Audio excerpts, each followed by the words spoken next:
Paul, I want to start with some news related to the Giants roster. Number one, we talked about this on Monday. Graham Gano has officially been signed, added to the roster. He's out there with the team during the course of their walkthrough. So they now have the former Panthers kicker back in the fold. But I think more important, and this is the unfortunate nature of camp, the Giants have put their first player on injured reserve, and that is wide receiver Cody Core. He tore his Achilles tendon during yesterday's practice. And, Paul, this was somebody that was a huge, valuable component on special teams. He led the team with 8 special teams tackles. And how many times did we bring up his name in terms of hustling down the field and making those key plays to not give the opposition favorable field position?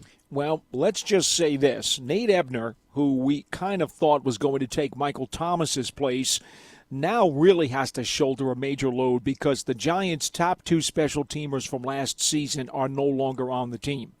Well, Core is, but he's on IR. You get the point. It simply means that one of these other guys, one of these rookies in particular, or maybe one of these undrafted guys who's looking for a spot on the depth chart, is going to have to show this coaching staff something over the next few weeks that says, hey, I can help be that guy. Please put me on the roster because I'll get down there. I'll make those tackles. I'll make sure I down the ball inside the 5-yard line. If somebody wants to step up and take that job, it's there to be had. And it was such a critical facet of the team last year. So you're huge. Right. They are going to be looking for somebody in particular to step up. And more often than not, Paul, the young guys, right, are the ones that fill out the special teams rosters. So I can't think of a better opportunity, just like we were talking about the secondary earlier this week. You know when somebody ahead of you on the depth chart, unfortunately, is going to be out for a period of time or the season, which is the case for Cody Core, no better opportunity and time to then prove to the coaching staff that you deserve to now move up the depth chart. And guys may always look for opportunities on offense and defense, but sometimes the way you carve out a place and make a name for yourself is as the gunner or as a key guy in terms of hustling down the field to make a tackle in the open field on special teams. And right now, I think a lot of these young players have a great shot at proving to the coaching staff that they're worthy of some of these roles. Remember, it seems as though it's going to be Joe Judge's philosophy that understanding that defense may be behind offense and special teams, that he's going to want to win special teams every single weekend and win a lot of games on offense as well.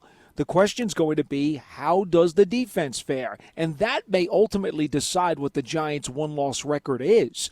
But in terms of unit play, he wants to win 16 out of 16 on special teams. That is his bread and butter. Losing a guy like Cody Core is a significant blow unless they can find somebody who comes out of the shadows and becomes just as dangerous as he is in terms of tilting the field. You know the Judge has a good eye for those kinds of guys. Obviously, with the Patriots, he had a terrific special teams core up there when he worked with those folks. Maybe there's somebody he already has his eye on here, or maybe there's somebody that he can mold over the next few weeks and coach up to get to that point.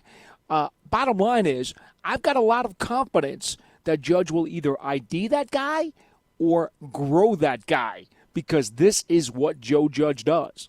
Well, and I think the other thing that's related to what you were just talking about, let's bring Thomas McGahee, Paul, into the equation. Sure. Think about all of the players that he had to shuffle in and out of the lineup, right, over the last 2 seasons. And I know I'm chuckling. I'm not trying to make light of it, but it got to the point where it was a bit comical because it seemed as if on a week-to-week basis you're losing defensive players who are also key components on special teams. And Thomas McGahee has to all of a sudden bring in a new face, get him ready to go. How many different return men did they utilize, Paul, last season, right? So the reason I bring that up is he's used to this. And most special teams coordinators have to be used to that, but this goes back to the relationship between Joe Judge and Thomas McGahee.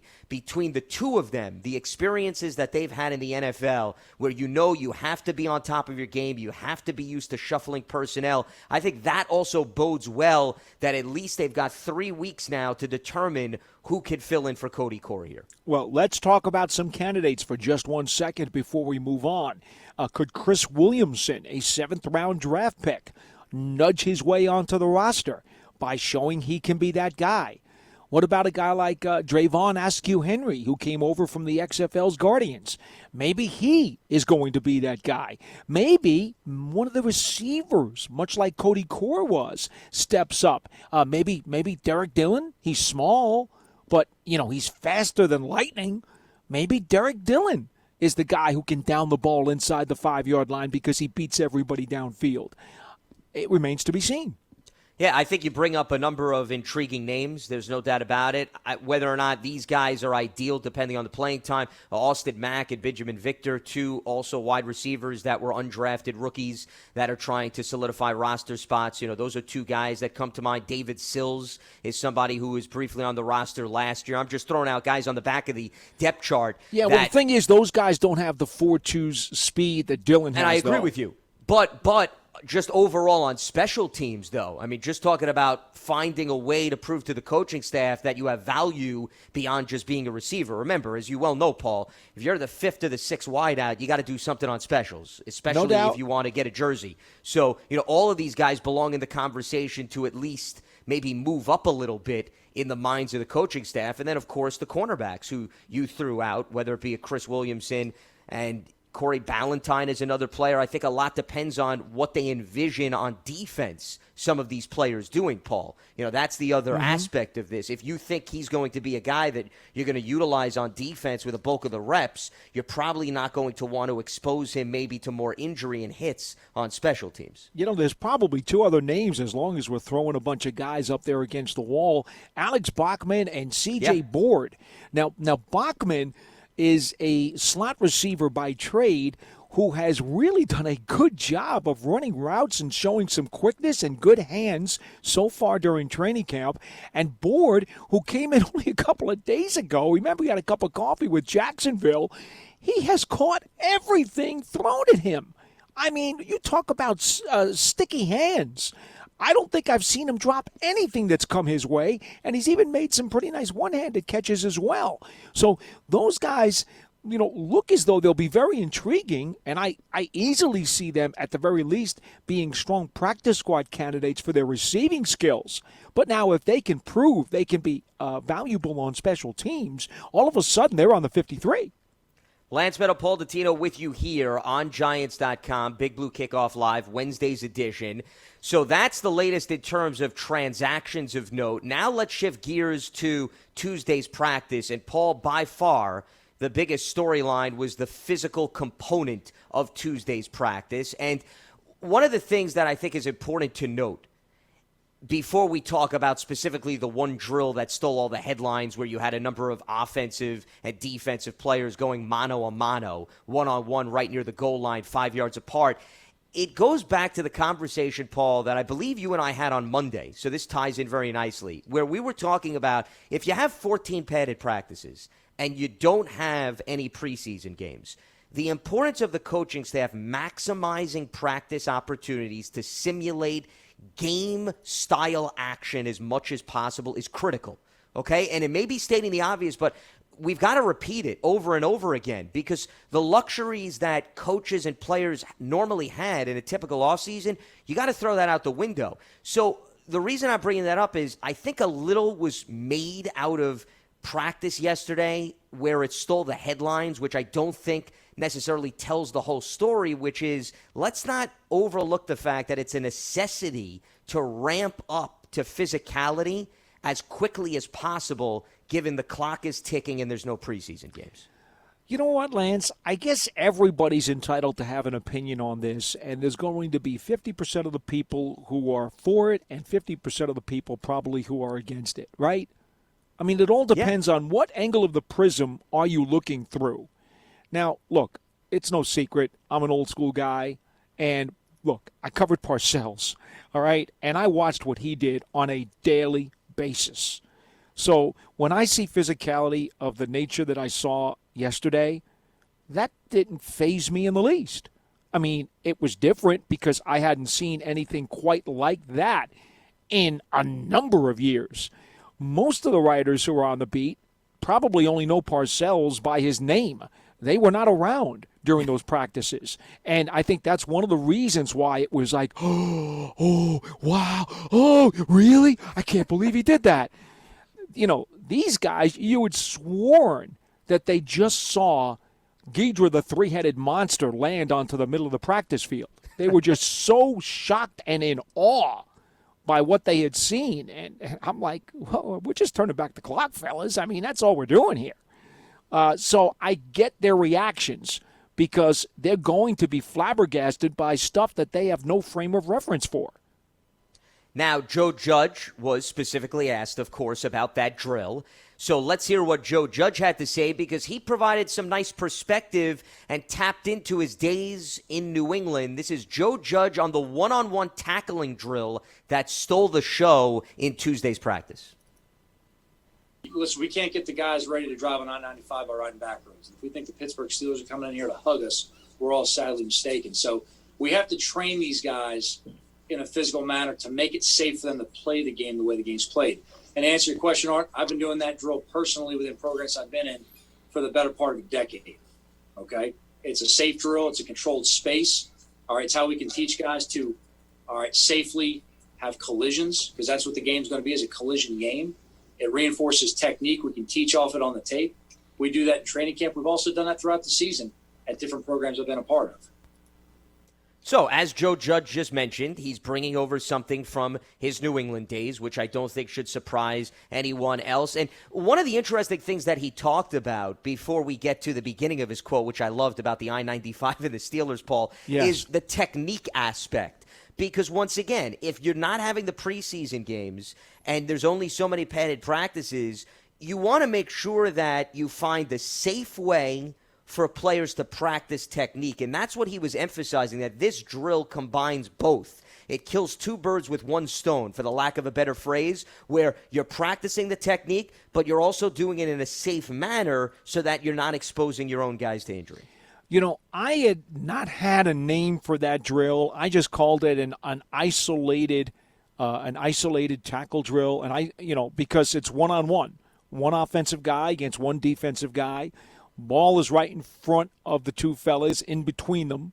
The offensive guy picks up the ball and then runs head-on into the defensive guy who is trying to tackle him, again with proper technique, as you just stated a moment ago.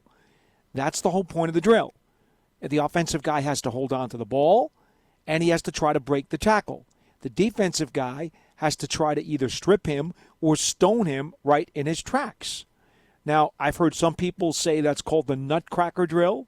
Yeah. I've heard some other people say you could call it something akin to the tunnel of truth, which is something that other amateur teams have run, although they usually have two other players on the field who are blocking each other, and you then have to work around them before you have the contact. So I simply call it an isolation tackle drill. I think that really gives people a little bit of a better idea of what it is when you hear those words. It gives you a mental picture. I will say this. Joe Judge is clearly an old school guy who believes that you have to harden the turtle's shell before you get to the regular season, or you will wind up paying the price once the ball is kicked off. I totally understand that. And to be honest with you, I totally agree with him. I think that we've had video game practices, we've had flag football practices now for much too long in this league. Now, were there times when the guys did two-a-days with full contact and full pads back in the 80s that were overboard? Sure they were. I won't deny that. But could they have found a happy medium where you could still toughen the tortoise's shell? Absolutely we could have. But we've gone so far in the other direction that when people don't see flag football at practice, you get oohs and ahs at practice from those observers.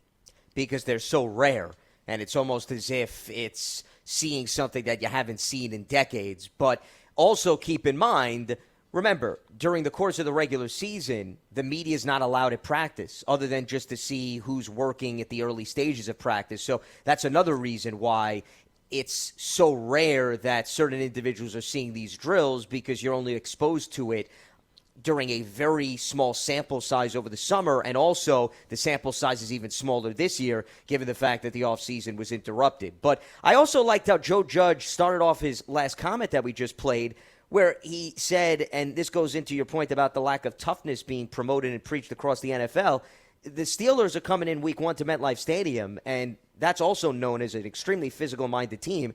And, yeah, he's right. They're not coming in to just hug and play two-hand touch, okay? Paul, this is a team that had 54 sacks last season. That was number 1 in the NFL.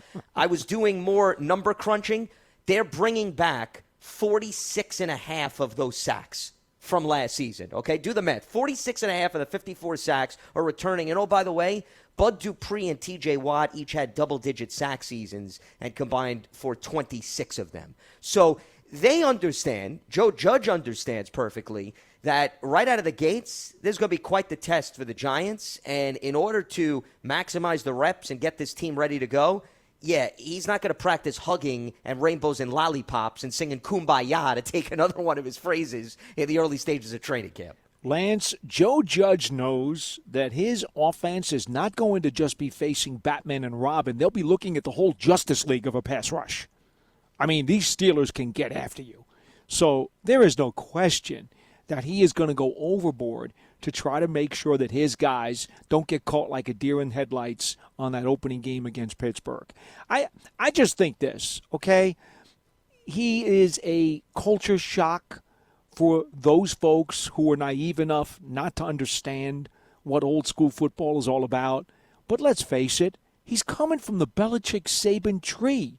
If you had your eyes closed and did not expect something along these lines, then you were just being very foolish, weren't you? No doubt about it.